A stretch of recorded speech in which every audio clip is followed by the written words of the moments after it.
Alors, Erev Tov à tous et toutes. On va commencer par le Tanya. Alors, étude du jour. On est le 1er Eshvan, 5786, Egaret à Kodesh, chapitre 25. Mais voici que l'un se tient face à l'autre. Kohelet 7.14. Ainsi, Dieu introduisit au sein de la création un parallélisme absolu entre le domaine de la sainteté et les formes du mal. Le processus insufflant la vie à l'enchaînement des mondes, basé sur le fonctionnement des 10 séphiroth tel qu'il vient d'être décrit, a donc son équivalent également au sein des clipotes. Et il existe donc 10 couronnes d'impureté. Ce sont ces couronnes qui correspondent dans les forces du mal aux 10 séphiroth dans le domaine de la sainteté selon Zohar, tome 1 à la page 167a, et tome 3 aux pages 41b et 70a. De fait, les séphiroth du domaine du mal sont définies comme des couronnes parce que chacune d'entre elles souhaite régner sur toutes les autres, manifester son orgueil et les traiter avec arrogance. Ces couronnes rejette la soumission et la possibilité de se plier devant les autres, qui est la règle dans le domaine de la sainteté. On verra à ce propos le chapitre 6, la première partie du Tanya, desquels émanent les âmes des nations contenant exactement les 10 mêmes niveaux. Et voici ce qu'il faut savoir sur la terre. Selon les termes du verset Ishaïa 12.5, l'Éternel a accompli des actes glorieux, qu'on le sache sur la terre, soulignant la nécessité de diffuser largement ces notions, de sorte que tous puissent y avoir largement accès, ce qui est écrit dans le Sefer à Gilgulim, au chapitre 2, qui traite de la répartition des forces entre le domaine de la sainteté et les clipotes au sein de la création, de même que du détournement de la lumière d'un de ces domaines au profit de l'autre. À propos du verset, l'homme domine l'homme pour son malheur. Kohelet 8.9, en l'occurrence, c'est l'homme de la Klippa qui domine l'homme de la sainteté. C'est la raison pour laquelle la Shekhinah est en exil. Pourtant, le domaine des Klipot n'exerce cette domination que pour son malheur, car il provoque ainsi sa perte, comme le texte le montrera par la suite. C'est là la dimension ésotérique de l'exil de la Shekhinah au sein des Klipot, afin de les vivifier et de leur conférer le pouvoir maintenant, pendant le temps de l'exil, mais c'est pour son malheur. Le triomphe apparent des clipotes n'est en réalité que pour son malheur, car au final les clipotes sont dépossédées des parcelles de sainteté qu'elles ont détournées du domaine de la sainteté. C'est le sens du verset « Je revêtirai les cieux de pénombre », préalable qui est nécessaire pour pouvoir conférer la vie aux clipotes, lesquelles sont obscures par nature.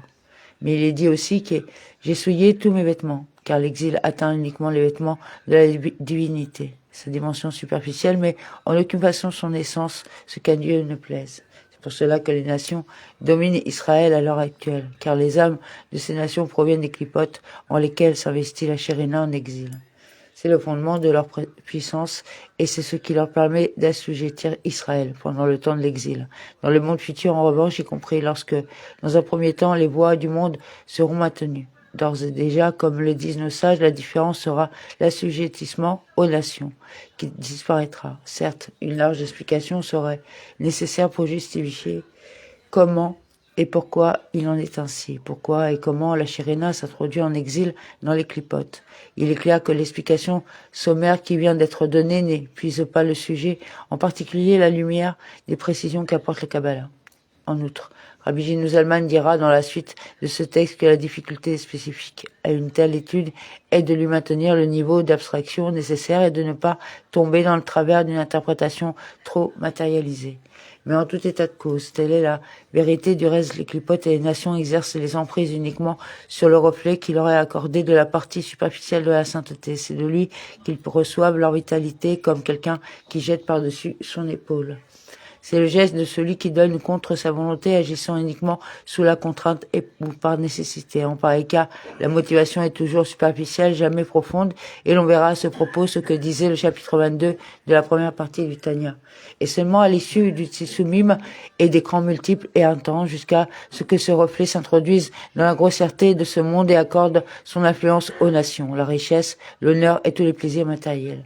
Ce résultat permet de mesurer toute la distance parcourue par ce reflet de la lumière divine. Cette parole créatrice recevant en Atsilut la forme la plus spirituelle et la plus affinée qu'il soit. Il est dans ce monde à l'origine des plaisirs les plus matériels et physiques. Il n'en est pas de même en revanche pour les enfants d'Israël qui reçoivent de la face supérieure. On a vu en effet que les âmes juives tirent leur vitalité de l'aspect profond de la divinité, par opposition au reste de la création qui vit par la partie superficielle, précédemment citée.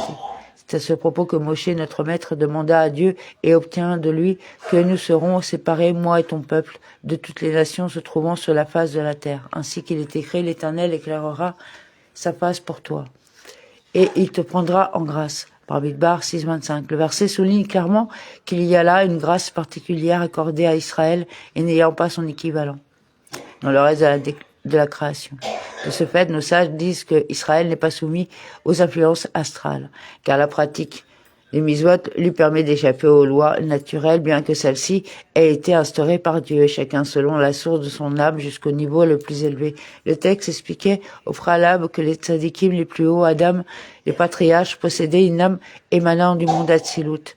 Bien entendu, ceux-ci ressentent encore plus intensément que les autres hommes la source élevée de la vitalité de leur âme. Amen.